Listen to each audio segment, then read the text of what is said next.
Des milliers de manifestants demandant le départ du président Faure Gnassingbé sont à nouveau descendus dans les rues de Lomé ce mercredi, à l'appel de l'opposition qui a prévu 3 jours de manifestation jusqu'à jeudi. L'opposition réclame toujours les réformes constitutionnelles et le départ du chef de l'État. Aujourd'hui, le mouvement concerne l'ensemble du territoire. Une 3e et dernière journée de manifestation est prévue jeudi. Encore du monde à Lomé aujourd'hui, et quelques manifestations dans d'autres villes comme à Anéo, lire ci-dessous, au sud-est ou à Tchamba au nord.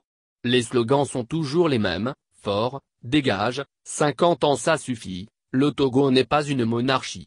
Selon plusieurs sources, ces différentes manifestations se sont déroulées dans le calme. À Sokodé, le fief de l'opposant Tikpi Tchadam, il n'y a pas eu en revanche de manifestation ce mercredi.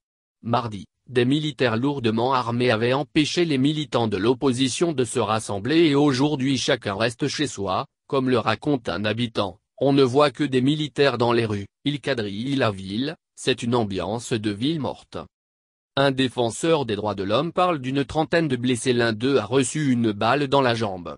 Amnesty International a pu rencontrer ce mercredi 6 blessés à l'hôpital et une dizaine qui sont soignés à la maison, tous ont subi des bastonnades.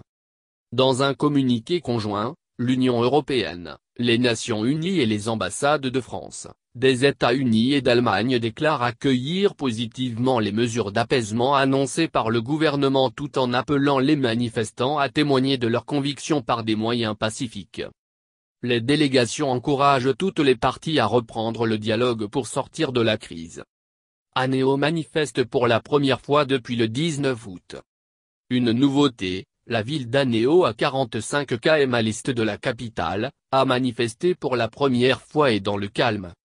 Anéo, ville située à quelques kilomètres de la frontière de la République du Bénin, est restée imperturbable depuis le 19 août, date des premières manifestations de contestation.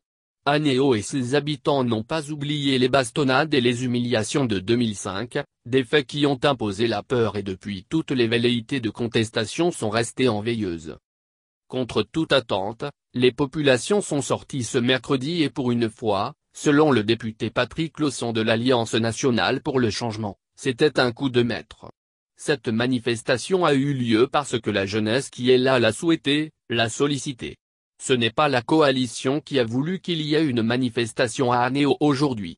C'est le fait d'avoir constaté définitivement que la profondeur de la crise est très importante. Et je dis que pour un coup d'essai, ça a été un coup de maître. Les préoccupations sont les mêmes comme à Lomé ou dans les autres villes du pays, retour à la Constitution de 1992, vote de la diaspora ou encore déverrouillage des institutions du pays. Et dans cette ville prise en étau entre le lac et la mer, pas loin d'une frontière, les bras actifs ne vivent que du système D, et pour manifester, ce jour la tension était palpable.